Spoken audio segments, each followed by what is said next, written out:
Amém? Abra comigo Hebreus capítulo 12. Glória a Deus. Glória a Jesus.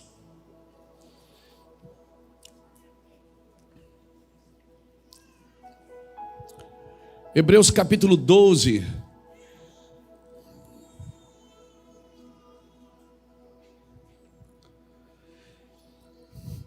E o versículo de número 26, um texto muito conhecido, mas eu acredito que Deus quer ministrar nossos corações. Eu gostaria de compartilhar um pouco com você essa palavra.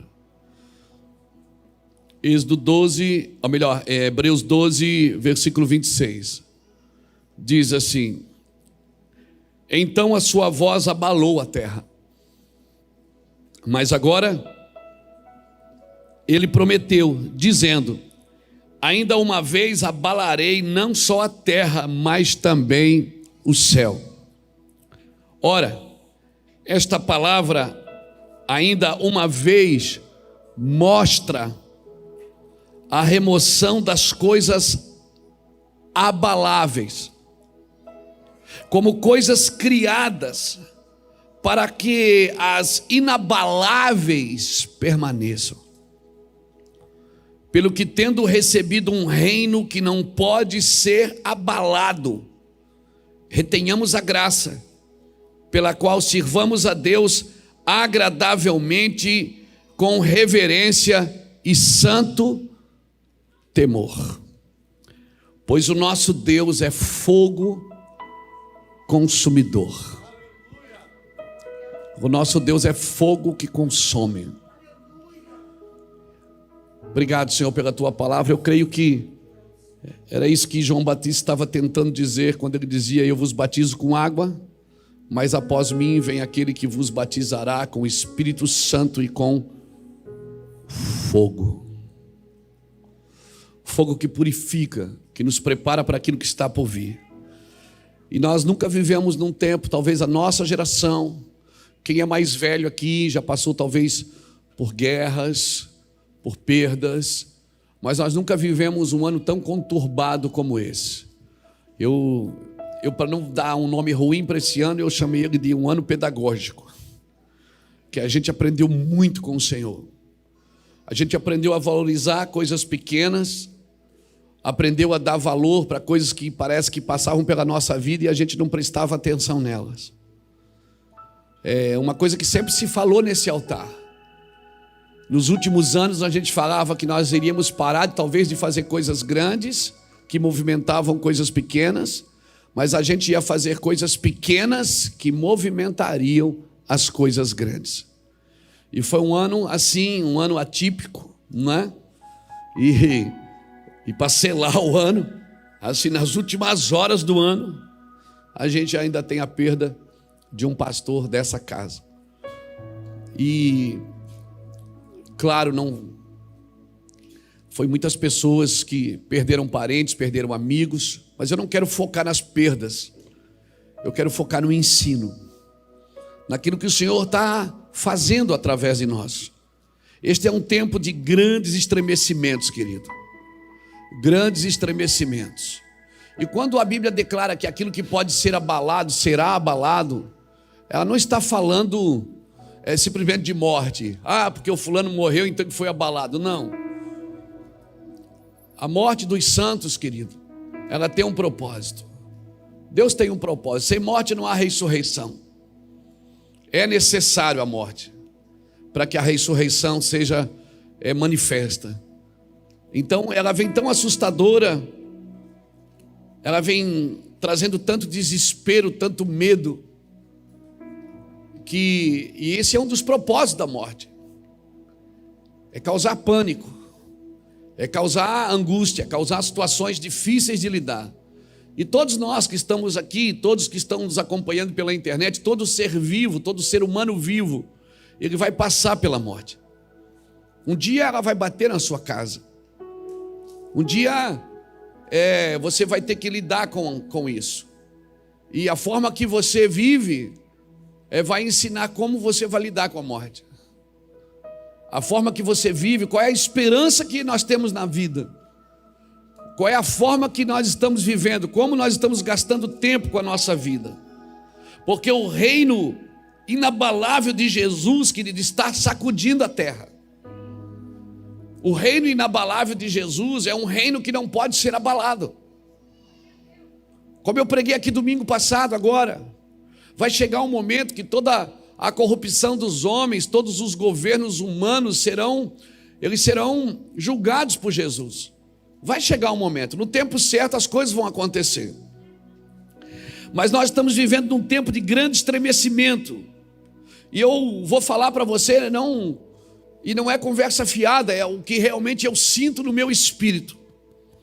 Nos dias de angústia, nos dias de choro, porque esse ano a gente até saiu agora, essa semana, para descansar um pouco.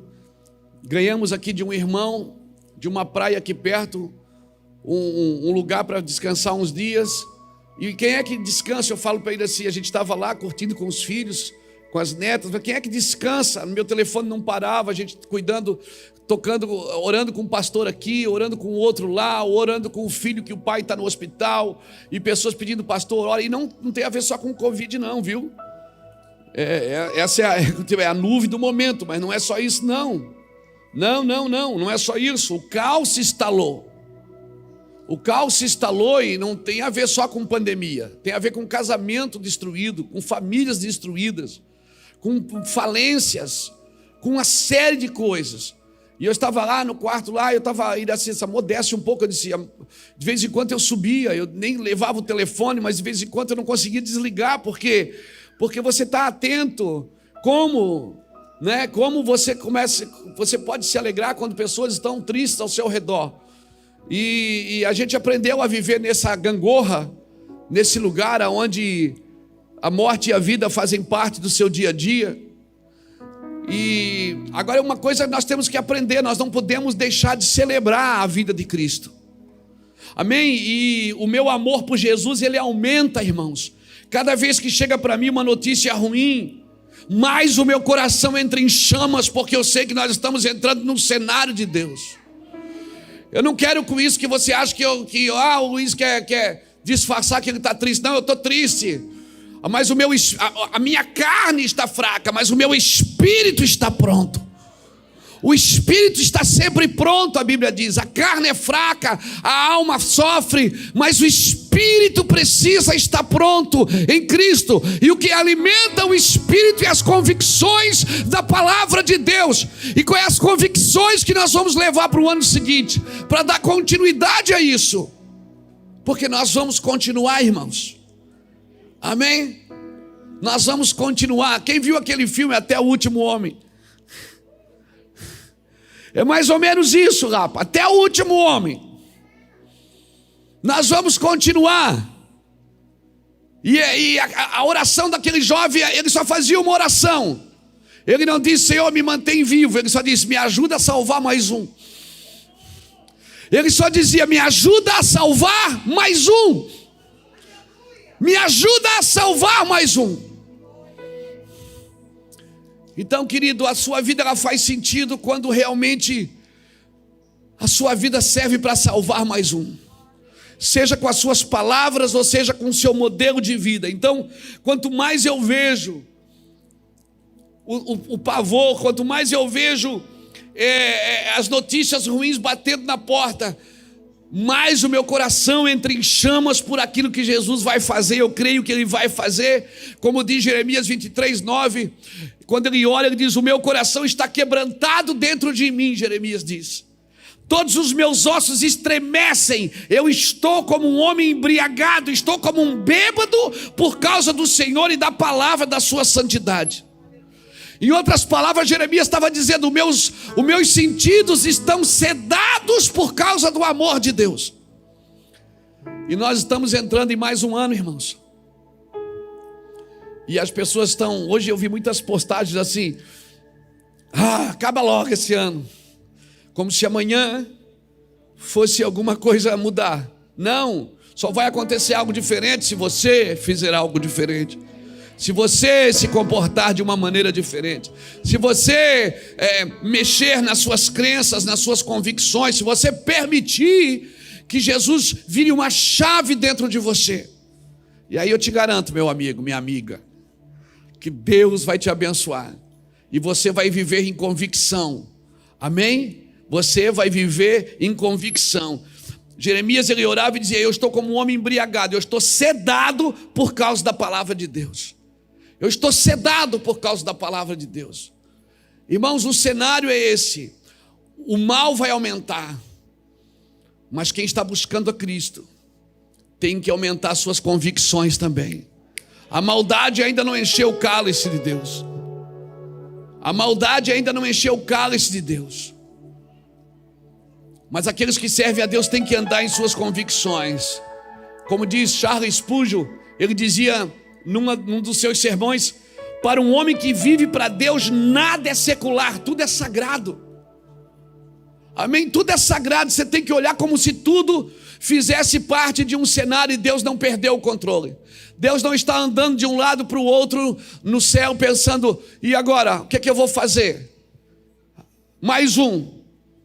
O que é que eu vou fazer agora? Está chegando mais um ano, Deus está perdido. Não, querido, Deus está sob controle de tudo e de todos. Amém? No tempo certo, Deus faz tudo perfeito ao seu tempo. No tempo de Deus as coisas vão acontecer. Elas vão acontecer. Quem sabe Deus não está nos treinando para esses próximos dias. Esse ano foi muito pedagógico. Ele foi muito singular. Ele foi muito... nos ensinou muitas coisas. E uma delas foi valorizar a vida. Foi valorizar o tempo, valorizar pessoas. Foi puxar o freio de mão para algumas coisas inúteis que fazíamos, para viver coisas realmente que fazem sentido na nossa vida. E eu acredito, irmãos, que Deus tem um propósito. Meu coração está em chamas pelos próximos dias. As notícias ruins, feche um pouco os seus ouvidos para ela. Feche um pouco os seus ouvidos para ela. Tem as coisas acontecendo, tem. É fato? É fato. Mata? Mata. Mas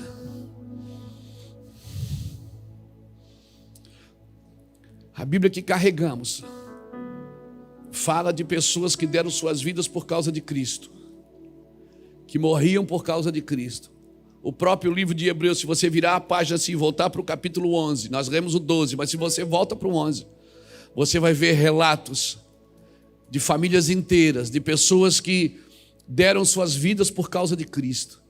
Até onde nós estamos dispostos a ir com Cristo? Será que Jesus estava disposto a interromper esse desfile de morte? O que pode ser feito para Jesus interromper esse desfile de morte? Se você soubesse que você pudesse fazer alguma coisa para interromper isso, você faria? Se você soubesse que se está na sua mão o poder de fazer, você faria? Se as suas decisões afetassem para sempre o rumo da humanidade, você mudaria? Você faria? Porque eu não estou querendo colocar carga sobre nós, mas certamente tem coisas que nós vamos ter que fazer. Tem coisas que o mundo espera a manifestação dos filhos de Deus. Eu sei que esse texto de Romanos ele está falando no milênio, mas eu quero associá-lo aos nossos dias. Há uma grande expectativa na criação que aguarda a manifestação dos filhos de Deus.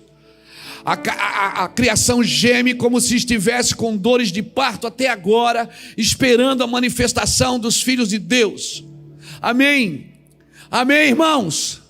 Então, por favor, anime seu coração, libere palavras de vida sobre a sua família, sobre os seus parentes, sobre a sua cidade. Libere palavras de bênção, profetize coisas boas, declare com a sua boca. Pastor, mas isso não é superstição? Não. Porque toda fé que está firmada na palavra não é superstição. Passa a ser superstição quando a fé que você carrega não tem base na palavra de Deus. Mas quando a minha Bíblia diz que a morte e a vida estão no poder da língua, come do seu fruto aquele que bem utiliza. Então use a sua língua para abençoar. Use a sua boca para declarar bênção. Amém? Use a sua boca para falar coisas de vida, para declarar a vida em meio à morte. Declare sentenças de vida sobre a humanidade. Jesus, querido, está tocando em muitas coisas. Tem um texto que salta no meu coração agora. Abra aí Lucas capítulo 7.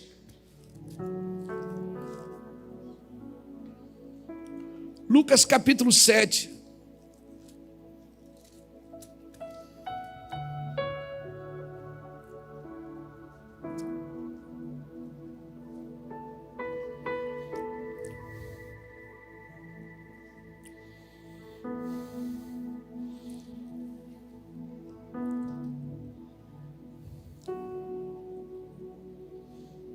Lucas capítulo 7, o versículo 11 diz assim, fala do filho da viúva de Naim, e diz assim: logo depois Jesus foi a uma cidade chamada Naim, e com ele ia muito dos seus discípulos e uma grande multidão. Quando chegou perto da porta da cidade, levavam um defunto, filho único de uma mãe que era viúva, e com ela ia uma grande multidão da cidade. Vendo-a, o Senhor sentiu grande compaixão por ela e lhe disse: não chores. Chegando-se, tocou o esquife e parando-os que levavam, disse: jovem, a ti te digo, levanta-te. O defunto assentou-se e começou a falar, e Jesus entregou a mãe dele. De sorte, até aqui tá bom, até o 15. Ele assentou-se e começou a falar, e Jesus o entregou à mãe dele. Esse texto salta no meu coração por alguns motivos. Jesus interrompe, ele está entrando numa cidade. Quando ele está entrando na cidade, está saindo um cortejo de uma mãe viúva que tinha somente aquele filho. E Jesus para, ele vem com os discípulos. De repente ele encontra aquela mãe saindo, levando o seu filho para enterrar. É um encontro da vida e da morte. Jesus chegando com os seus discípulos, animado numa cidade, e a mulher saindo com um filho para enterrar. O encontro de duas multidões, um levando a vida e o outro levando a morte. E o interessante é que Jesus não tocou na mulher, na viúva. Ele não tocou no menino morto. Ele tocou aonde? Ele tocou na estrutura, no esquife. Quando eu penso nessa mulher, a viúva, eu penso numa velha geração. Uma velha geração, talvez, que já passou dos 50, dos 60. Alguns, não todos, mas alguns já acostumaram a servir a Deus. Alguns colocaram no piloto automático e estão servindo a Deus automaticamente.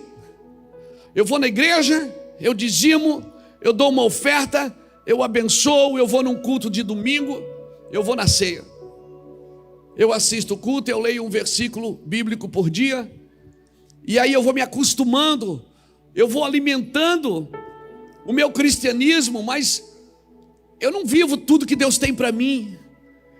Eu não estou sendo acionado por Deus para tudo.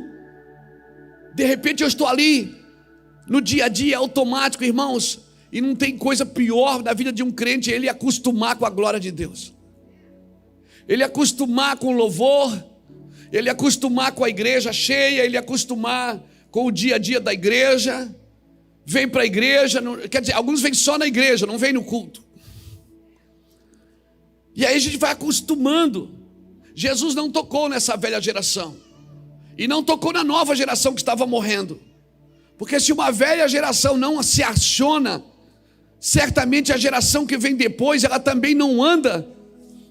Ela não anda na mesma velocidade. Ela pode ter velocidade de atuação, de serviço, mas não tem de intimidade com Deus. Jesus não tocou nem na nova nem na velha geração, ele tocou na estrutura. A estrutura que carregava a morte. Hoje à tarde eu estava lendo esse texto e pensando: Jesus, o Senhor precisa tocar em algumas estruturas que estão carregando morte, para trazer de volta a vida à nova geração e alegria à velha geração. Senhor, o Senhor precisa tocar em algumas estruturas religiosas. Talvez no nosso coração criamos alguns paradigmas religiosos, alguns costumes religiosos. Quem sabe o Senhor precisa tocar na gente, irmãos, porque um padrão de continuidade, quem sabe não é só em pessoas que Jesus precisa tocar, é em CNPJs, é em estruturas. Quem sabe Jesus precisa tocar em estruturas evangélicas, que tiraram a alegria da velha geração e estão matando a nova geração. Não tem lugar mais para os adolescentes, para as crianças, para os jovens. Nos acostumamos com o evangelho. E se nós queremos dar continuidade, querido, eu oro para que Jesus derrube algumas paredes, que Jesus derrube alguns altares. Eu vou dizer uma coisa para você: não tenta levantar altar que Jesus está derrubando, amém? Não tenta erguer altares que Jesus está derrubando, não tenta. Então eu acredito sim que para trazer de volta a vida a nova geração e alegria para uma velha geração, o Senhor está tocando em estruturas. E a minha oração é que esse ano que a gente está entrando agora, muitas estruturas que não fazem sentido, elas sejam desinstituídas. Do que adianta ter uma casa e não ter um lar? Do que adianta ter mesa e não ter comida nela? Do que adianta ter religião e não ter salvação? Do que adianta ter cama e não ter sono? Ter a mesa farta e não ter apetite? Sabe o que Jesus fazia quando ele ia a algum lugar que ele falava e as pessoas não eram transformadas? Ele saía dali. Eu acredito, levanta sua mão assim comigo, querido, que 2021 será um ano que o Senhor vai tocar em muitas estruturas religiosas dessa nação. Levanta a mão assim, fica com a mão levantada. Estamos profetizando, nós não queremos um ano melhor. Então que o Senhor arranque de nós tudo aquilo que não glorifica o seu nome, tudo aquilo que não propaga o seu nome, tudo aquilo que não está firmado na sua vontade e no desejo de Deus, porque Ele vai abalar céus e terra, e um reino inabalável será estabelecido para a glória de Deus, amém? O Senhor vai tocar em estruturas, sim, Ele vai tocar, que comece por nós, que comece pela minha casa, pela sua família, que comece em todas as coisas que são fake news nas nossas vidas, que tudo que é de mentira ao nosso redor caia por terra, que tudo que é de mentira ao nosso redor, que todas as fotos que nós tiramos para mostrar para os outros que estamos alegres, que eram fotos mentirosas, que caiam por terra em nome de Jesus.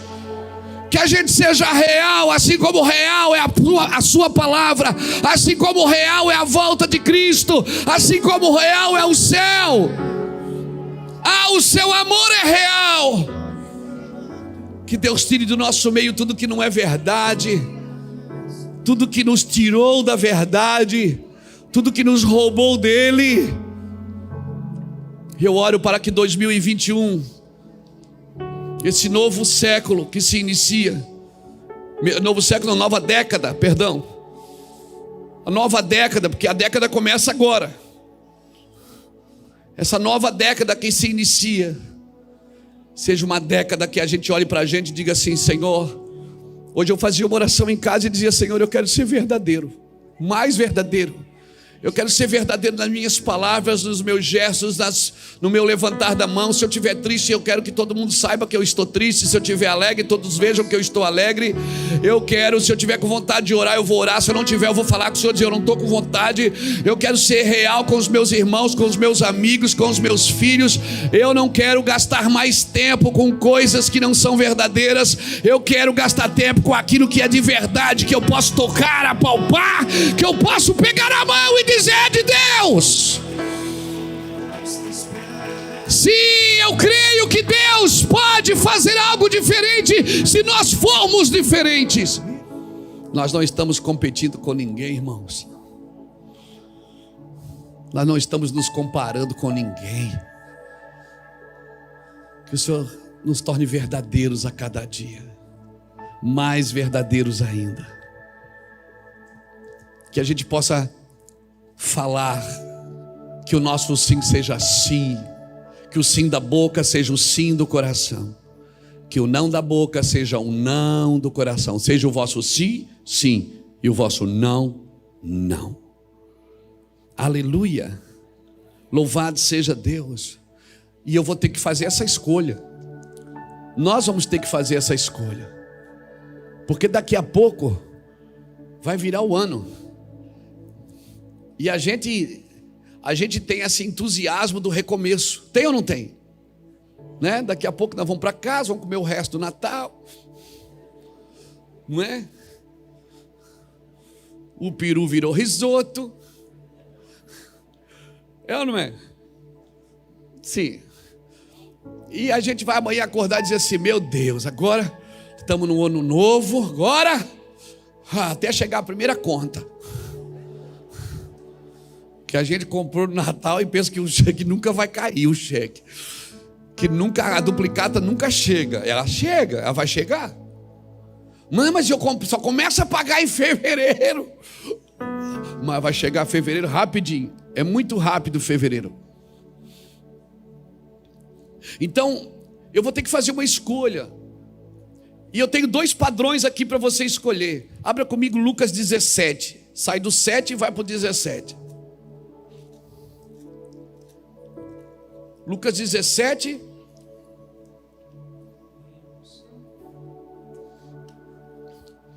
Lucas 17, versículo 26 é tremendo, diz assim, ó: como aconteceu nos dias de Noé, assim também será nos dias do Filho do Homem. Comiam, bebiam, casavam e davam-se em casamento até o dia em que Noé entrou na arca e veio o dilúvio e os consumiu a todos. Se fosse eu que traduzisse, eu botava aqui, menos Noé, né? Mas amém. A mesma coisa aconteceu nos dias de Ló. Comiam, bebiam, compravam, vendiam, plantavam e edificavam. Mas no dia em que Ló saiu de Sodoma, choveu do céu fogo e enxofre e os consumiu a todos. Será assim também no dia do Filho do Homem, que o Filho do Homem se manifestar. Você está diante de duas famílias aqui, a família de Noé e a família de Ló, e as duas são usadas como exemplo. A família de Noé e a família de Ló são usadas como exemplo. Agora, no padrão de continuidade, qual é a família que deu mais certo aqui? Foi a de Ló ou foi a de Noé? Foi a de Noé.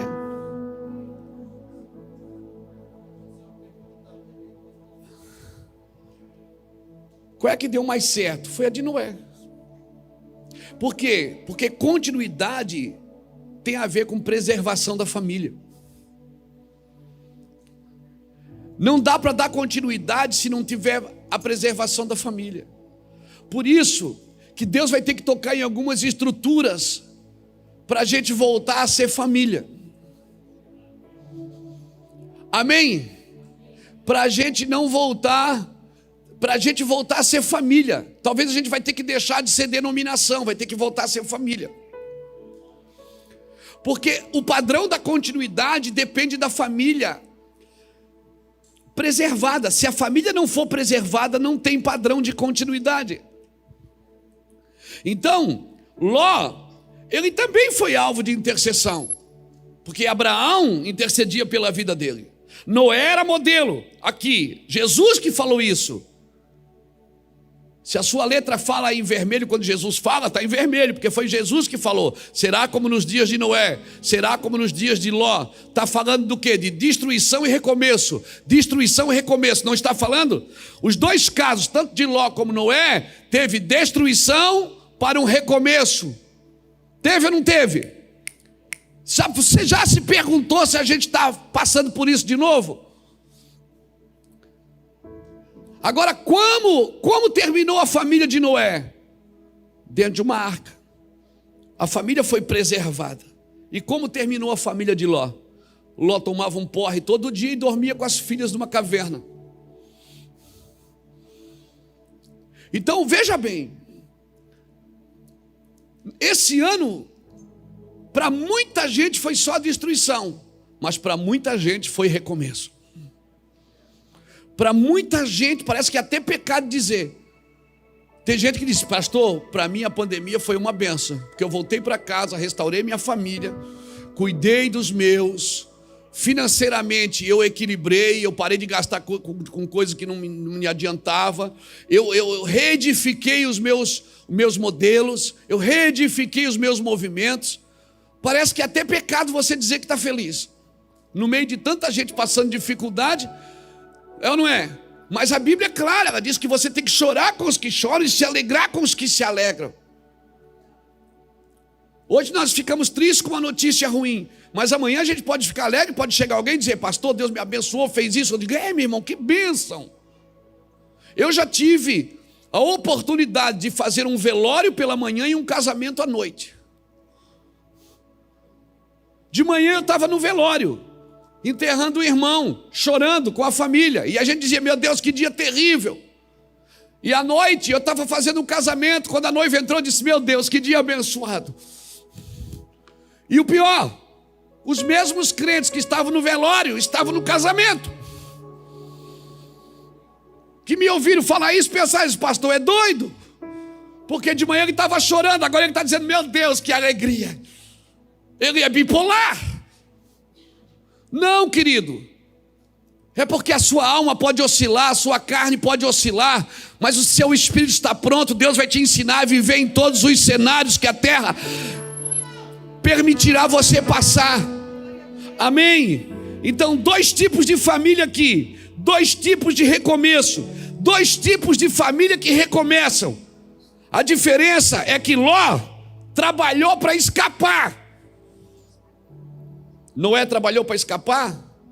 Não, ele trabalhou para ficar. Ló trabalhou para ficar.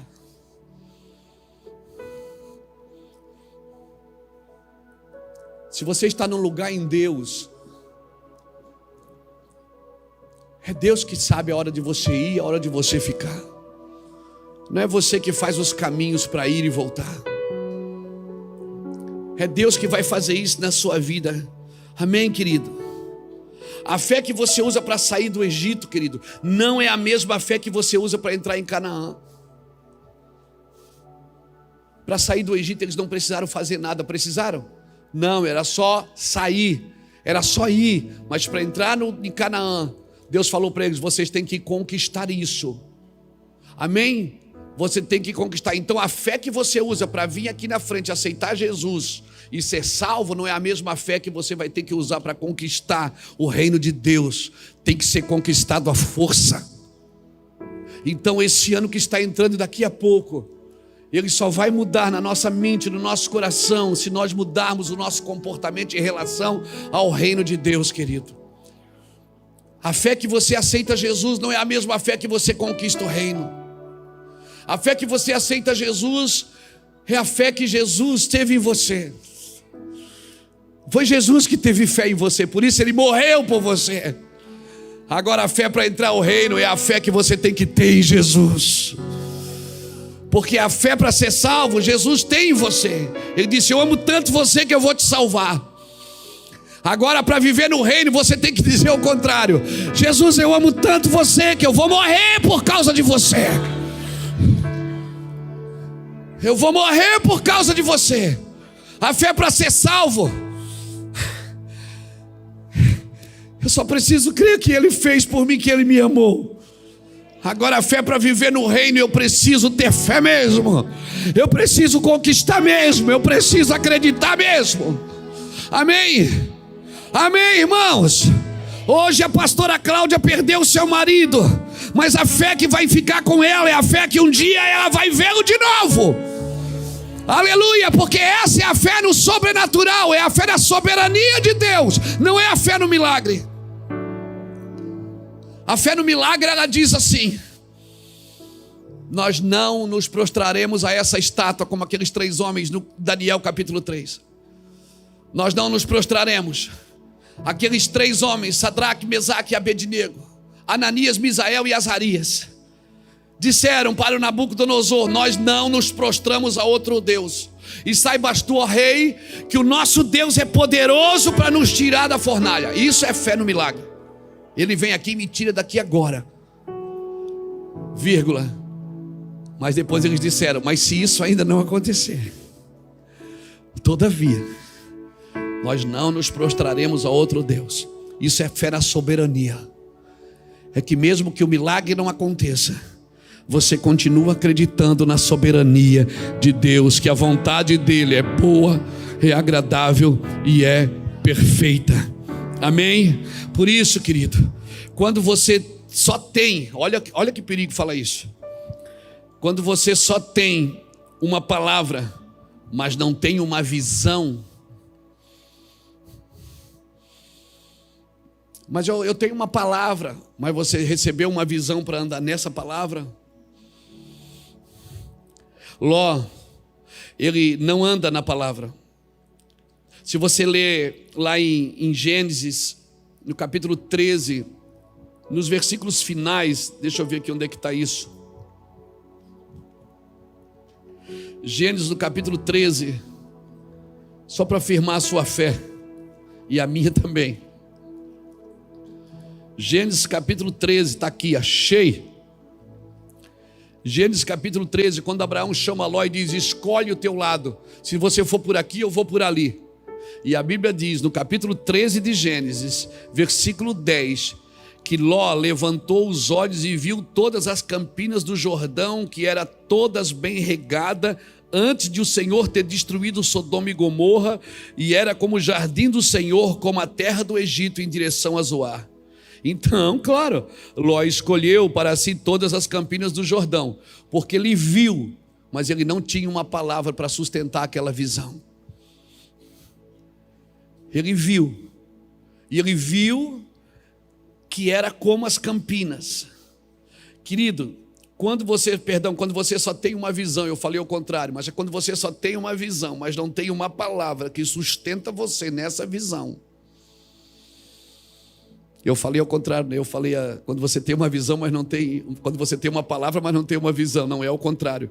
Quando você tem uma visão, eu vi, mas não tem uma palavra que sustenta você nessa visão. Isso é perigoso. Ló, ele não andou na palavra. Ele olha e vê que parecia o jardim de Deus. Parecia. Era de Deus, mas não era. Mas parecia. Mas ele não tinha uma palavra para ir para lá. Quantas vezes você já foi num lugar e pensou assim: meu Deus, se eu pudesse eu moraria aqui. Você viu, mas não tinha uma palavra para fazer aquilo. Quando você vê, Deus sempre vai te dar uma palavra para sustentar ou não. Ló representa, sabe quem? Um crente que quer andar na visão, mas não tem uma palavra.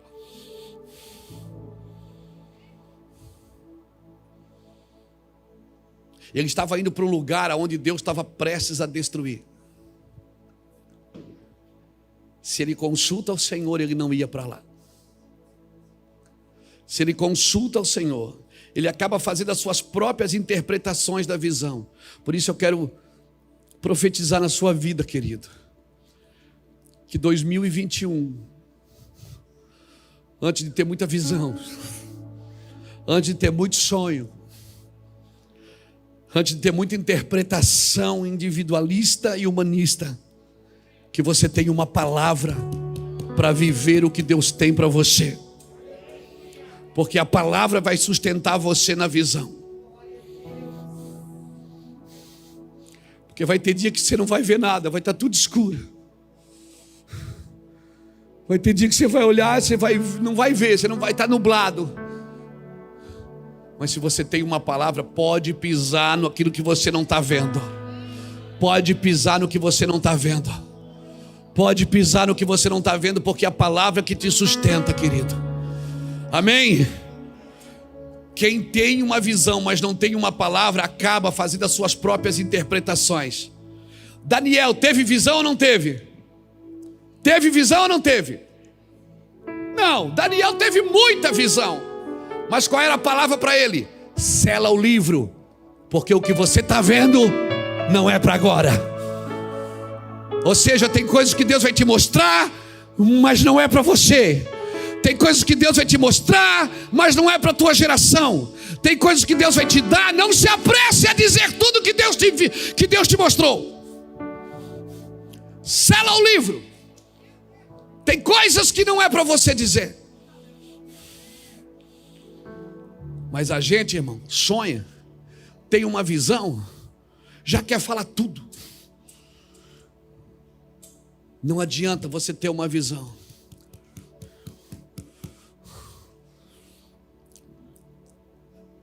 Noé tinha uma visão de chuva, mas ele tinha uma palavra que ia chover. Ele já tinha visto chuva, ele sabia o que era a chuva, mas ele tinha uma palavra que sustentava tudo. E por 100 anos ele ficou fazendo a mesma coisa. Ele não via. Talvez ele não tinha sentimento. Eu senti que Deus mandou. Não, ele não sentiu. Mas ele tinha uma palavra: constrói um lugar para sua família, porque eu vou abalar o céu e a terra. Tudo que vai ser abalado por mim. Ei, eu não perdi o controle, diz o Senhor. Constrói um lugar para sua casa e para sua família em mim. Essa é a palavra que eu deixo para você em 2021. Eu quero começar esse ano assim. Eu quero uma palavra. Eu acredito em sonho, irmãos. Nós estamos na internet hoje por causa de um sonho. Eu acredito em visão. Quantos pastores do nosso ministério, pastoras, mulheres de Deus aqui, irmãs e irmãos da igreja que tiveram sonhos e visões e foi batata. Eu acredito nisso tudo. Mas se tudo que me falam, que viram, que ouviram e que sonharam não estiver de acordo com a palavra que Deus tem falado, eu simplesmente ignoro. Isso não tem a ver com o profeta, tem a ver com a profecia que a Bíblia me dá condição de julgá-la. Por isso, sempre que estamos entregando uma palavra para alguém, a gente diz: julgue isso. E ela sempre tem um critério: faça isso porque Deus vai fazer aquilo. Faça isso porque Deus vai fazer aquilo. Sabe qual é o problema, irmão? É que tem muita gente vendo muita coisa, e muita gente sonhando com muita coisa, mas poucos estão vivendo de acordo com essa palavra aqui. Poucos estão vivendo de acordo com essa palavra. 2021 você pode mudar isso. Faça um plano com Deus. Eu vou ler a Bíblia. Pastor, mas eu leio, quantas vezes a pessoa diz assim: eu leio, mas não entendo. Eu leio, mas não entendo. Continua lendo. 1 hora, um versículo daquele vai saltar dentro de você. Puf! Você vai ficar doidão. Estou te falando. Mas eu não entendo, pastor. Fala aqui de coisa que eu não entendo. Eu leio, mas não vem. 1 hora, um versículo, uma frase vai virar uma chave. Meu Deus! Você vai começar a entender geograficamente, historicamente. Aquele negócio vai saltar. Então você não tem que se preocupar com o que você não entende. Se preocupe com o que você já sabe e não pratica. Então nós temos 2 padrões de famílias aqui que viveram recomeços. Uma, a família foi preservada, a outra não. Ele olhou e era como a terra de Zoar, a entrada do Egito, uma terra de escravidão. Zoar era uma terra de escravidão, era a entrada do Egito. E eles estavam indo para esse lugar. Por quê? Porque eles não tinham uma palavra. Marquinhos, ele olhou e viu que parecia como um jardim de Deus. Parecia um jardim, mas era um lugar que Deus estava prestes a destruir. Busque uma palavra e não se mova sem ela.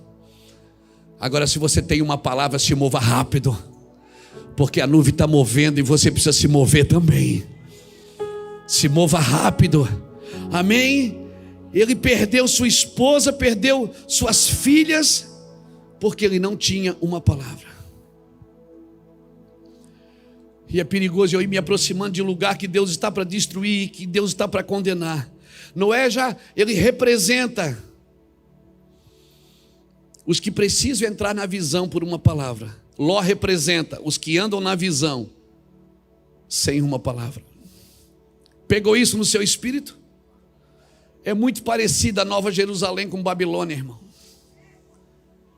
A Nova Jerusalém é muito parecida com Babilônia. E o segredo que Deus tem na minha vida e na sua vida é que Deus, Ele quer construir em você pela palavra para te levar a uma visão. Deus fundamenta você na palavra para levar você a uma visão. Amém, irmãos? Você vai receber muitas palavras daquilo que Deus tem para a sua vida nos próximos meses, nos próximos anos. Anote elas, talvez não é para aquele mês que você tem que falar dela. Nós estamos vivendo coisas hoje que Deus falou há 10 anos atrás conosco.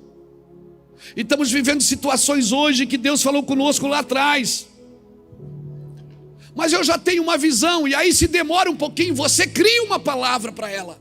Não crie uma palavra para uma visão, porque você corre o risco. A visão pode ter sido Deus que tenha dado, mas se você não tem uma palavra, você não deve se mover por ela. Pela visão, se mova pela palavra. Amém? Amém? 2 coisas Deus construiu.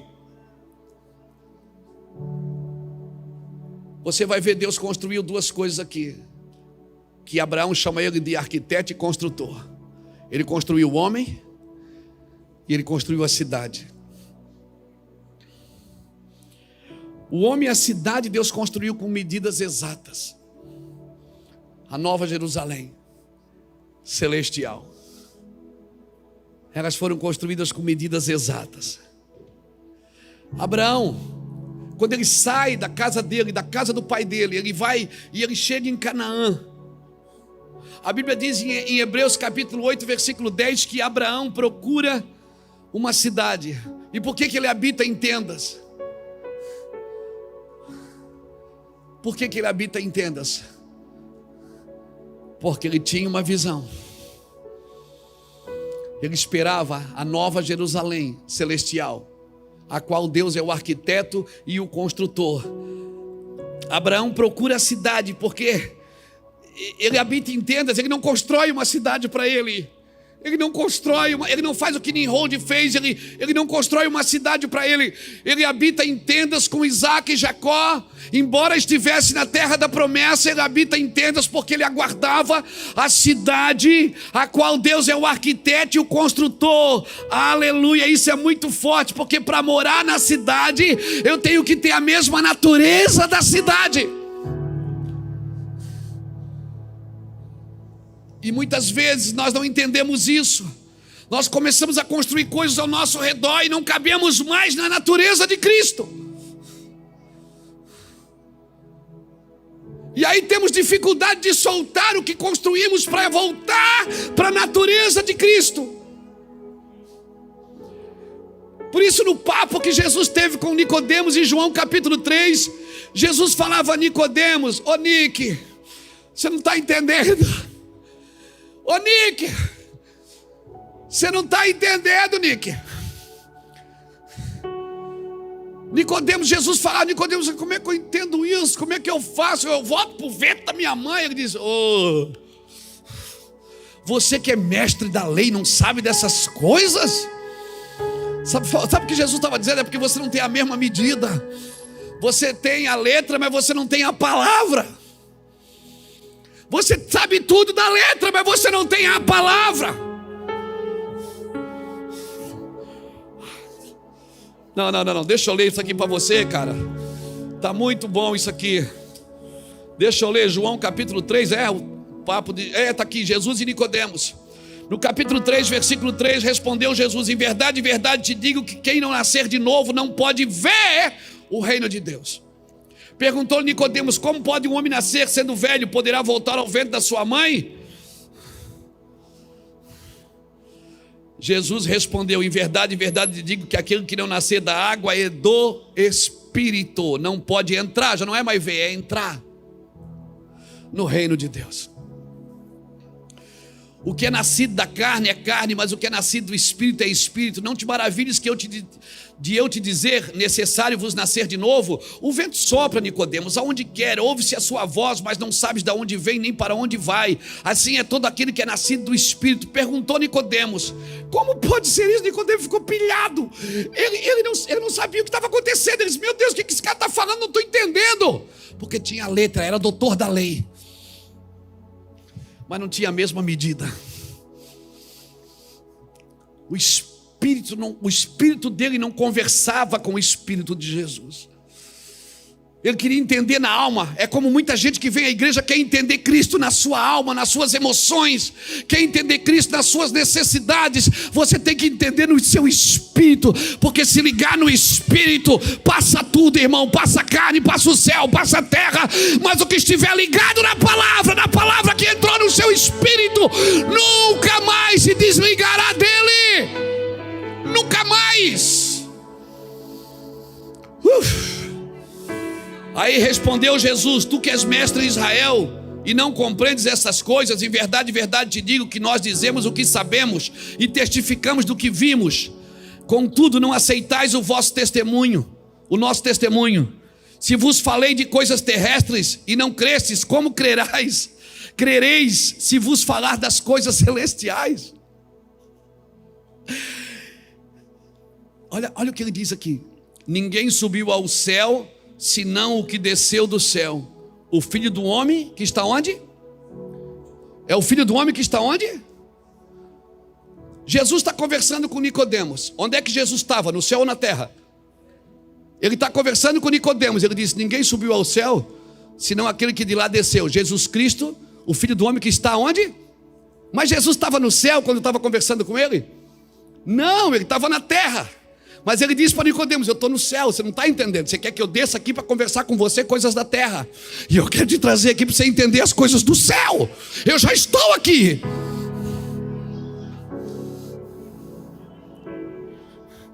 Você está aqui discutindo quem morre e quem não morre. Você está aqui discutindo sobre pandemia, sobre um monte de coisa. Eu estou te chamando para uma conversa maior, superior a isso tudo. Por isso você é doutor da lei, mas não tem uma palavra. Você é doutor da lei, mas não tem uma palavra. Jesus disse: eu estou no céu, Nicodemos, porque onde estiver o teu tesouro,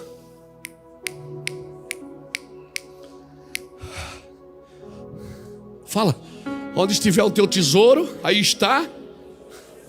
Então o senhor está dizendo que eu posso estar sentado aqui nessa cadeira, de máscara, com medo da pandemia, com medo de morrer e não está mais aqui?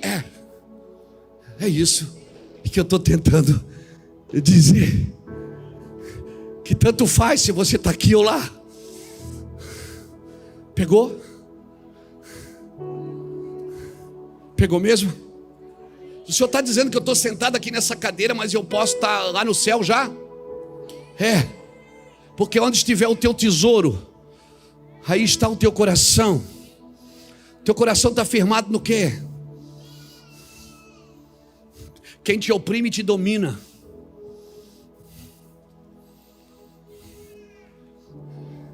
Onde você aplica a sua mente, está dominando você.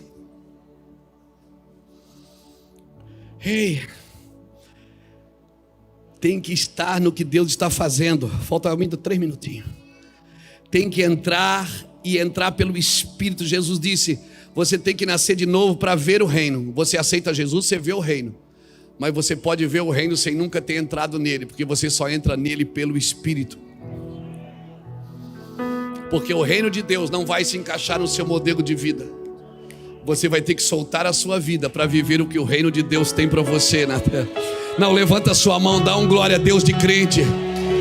Ei, se você entendeu, diga: pastor Luiz, eu estou entendendo isso. Eu quero essa palavra. Eu quero viver com Jesus aonde ele já está. Jesus em Mateus, em João 14, obrigado Senhor. Em João 14 ele diz assim: eu vou preparar lugar para onde eu estou, vós estejais também. Ele já estava, ele não tinha nem morrido ainda, ele já estava. Ele chamou as pessoas para viver no lugar que ele descortinou, no véu que foi rasgado. Por isso que ninguém aceitou Jesus antes de ele ressuscitar. Ele dizia: eu prego para que vocês ouçam e não compreendam, e não se arrependam dos vossos pecados. Porque quem serve a Jesus sem cruz serve só pelos benefícios, não pela ressurreição. Por isso que ele pregava e dizia: eu oro para que vocês ouvindo não compreendam, e não se convertam, e não sejam perdoados dos vossos pecados. Por isso que ninguém foi perdoado dos pecados antes da cruz. Todos tiveram que passar pela cruz. Depois que Jesus ressuscita, então, aí agora você pode entrar, porque o véu foi rasgado, o cordeiro foi imolado. Nós vamos ceiar para relembrar do que ele fez. Ei, ele já fez, e ele já fez por mim. Eu não vou só sentar aqui nessa mesa para comer sobre o que ele fez, mas eu quero participar. Eu não vou ficar de fora. Eu vou comer para lembrar do que ele fez e botar minha vida à disposição para dizer: Jesus, eu vou fazer também. Eu quero fazer também por você, Jesus. Eu quero morrer para que outros também recebam vida. Eu quero ser um sacrifício vivo, santo e agradável a Deus, que é o meu culto racional. Eu vou na igreja, Senhor, eu vou ouvir a palavra, e quando a palavra entrar no meu coração, aí sim eu vou dar glória a Deus, eu vou chapar o coco, porque agora eu estou entendendo. Não é religiosidade, eu estou entendendo, por isso eu vou glorificar a Deus. Eu estou entendendo o que meu Deus quer. Meu Deus, alguém está entendendo isso? A herança vai correr para você, querido. Não é você que corre para a herança, é a herança que corre para você. Porque alguém conquistou, você herda. Amém? Quando Abraão chegou na terra, o que é que tinha na terra? Fome. Como ele não se encaixou na terra, ele fugiu. Não fuja da herança que Deus te deu, mesmo que tenha fome na terra, mesmo que tenha pandemia na terra. Não fuja da herança, ela vai se encaixar em você. A herança tem que se encaixar em você, porque não é você que corre para ela, é ela que corre para você. Vamos orar? Vamos gastar esses minutos em oração. Vamos gastar esses minutos em oração antes da gente cear. Temos 5 minutos. Eu queria que você ficasse de pé, de joelho, sentado. Mas nós vamos adorar o Senhor nesses 5 minutos que restam. E vamos cear. Agora não pense que alguma coisa vai mudar se as minhas atitudes não mudarem. Aleluia. Abraão precisava entender que na terra tinha fome, mas debaixo da língua dele tinha leite e mel. Como diz Cântico dos Cânticos 4, versículo 11. Noiva minha, pomba minha, debaixo da tua língua tem leite e tem mel. A terra não vai dar nada para você, ela só devolve o que você semeia nela. Então semeie coisas, semeie palavras, semeie vida. O leite e o mel que estavam sobre a boca de Abraão era capaz de tirar a fome daquela terra. Todos já receberam? Todos receberam? Todos aí já receberam também? Fica de pé então, todos, por favor. Nos próximos 7 dias nós vamos cear todos os dias. E nós queremos estar aqui orando todos os dias, a partir de sábado. Porque nós cremos que Jesus quer tocar em muitas estruturas, inclusive na nossa. Mexer na nossa crença, e para isso Ele precisa mexer nos nossos pensamentos. Deus tem dado muitas palavras violentas para esses dias de primícias. Muito sobre amor, muito. Que nós suportemos esses dias em nome de Jesus. Esse é o pacto da nova aliança que Jesus fez no sangue e no corpo dele. Ele diz: quem come do meu pão, quem come da minha carne e bebe do meu sangue tem a vida eterna. Porque a minha carne é verdadeiramente comida e o meu sangue é verdadeiramente bebida. Jesus, na última noite, sentou com seus discípulos e declarou tudo que nós estamos vivendo. Falou que ia acontecer, como seria. Que ele seria morto e ressuscitaria ao terceiro dia. E o mesmo Pedro que disse para ele: Tu és o Cristo, o Filho do Deus vivo, depois disse para ele: Não, Senhor, salva a tua vida. Para o mesmo Pedro que ele disse: Você é pedra, eu vou edificar a minha casa como uma pedra, e você é uma pedra. 10 minutos depois, Jesus disse: Tu me serve de pedra de tropeço. Porque quando eu faço as coisas sem entendimento, a mesma bênção que eu poderia ser para alguém, eu posso me tornar um tropeço para alguém. A ceia, irmão, não é a mesa da condenação, é a mesa da salvação. Quando eu estou com a ceia na mão, eu não lembro dos meus pecados. Eu lembro do que Ele fez por eles. Mas quem come e bebe indignamente, come para a sua condenação, porque não discerne o corpo de Cristo. Então é melhor a gente sentar e discutir o que é corpo de Cristo, do que ficar proibindo as pessoas de participarem dela. É melhor a gente sentar e discutir o que é corpo de Cristo. É a igreja? É o Mevan? É a Assembleia? É a Batista? É a Quadrangular? É a Presbiteriana? Não. Por isso que há entre vós fracos, doentes e muitos que dormem, porque não discernem o corpo, não entendem que o corpo maior serve o menor, que quem tem mais serve quem não tem. Os mais fortes levam as cargas dos mais fracos. Corpo de Cristo, discernir o corpo é entender o corpo. Então é melhor criar uma regra para proibir você de comer, porque daí você não é do corpo. Então você deveria agora celebrar, porque você pode participar, e não se angustiar porque alguém que você acha indigno está participando.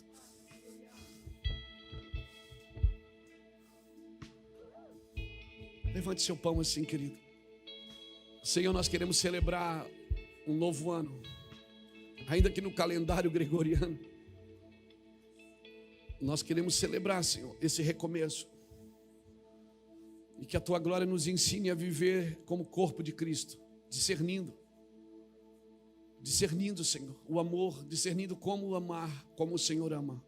Porque esse é o novo mandamento que o Senhor deu. Deixo-vos novo mandamento, que ameis uns aos outros como eu vos amei. Participamos todos do pão em nome do Pai, do Filho e do Espírito Santo.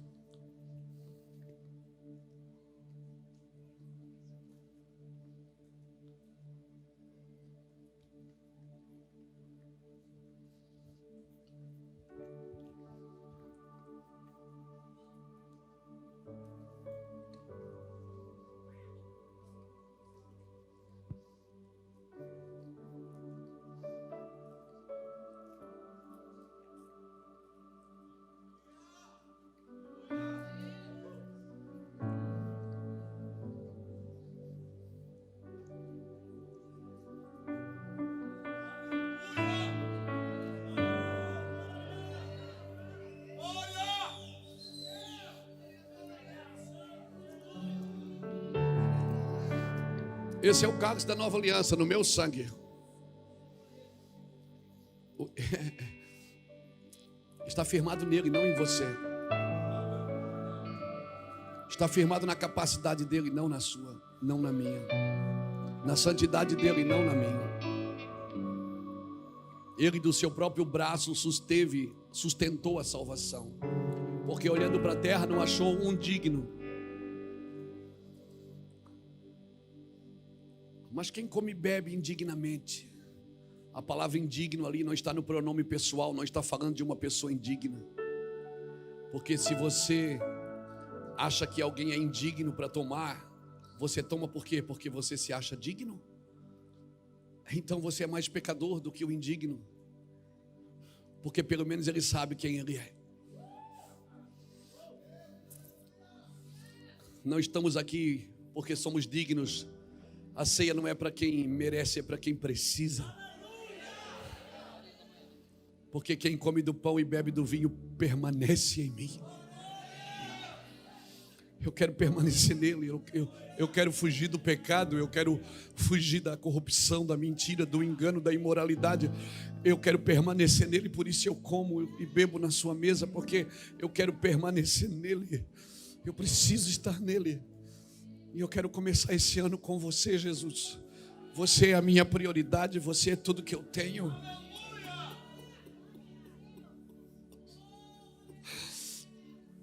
Nada disso importa, Senhor. Dinheiro, fama, reconhecimento dos homens. Nada disso sem a tua presença. A tua presença.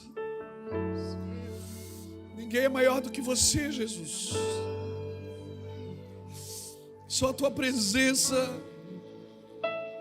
vale a pena, Senhor. Por isso a tua presença reina sobre nós. Nos dá da tua presença, Senhor. Nos conduza em glória nesse ano, Senhor.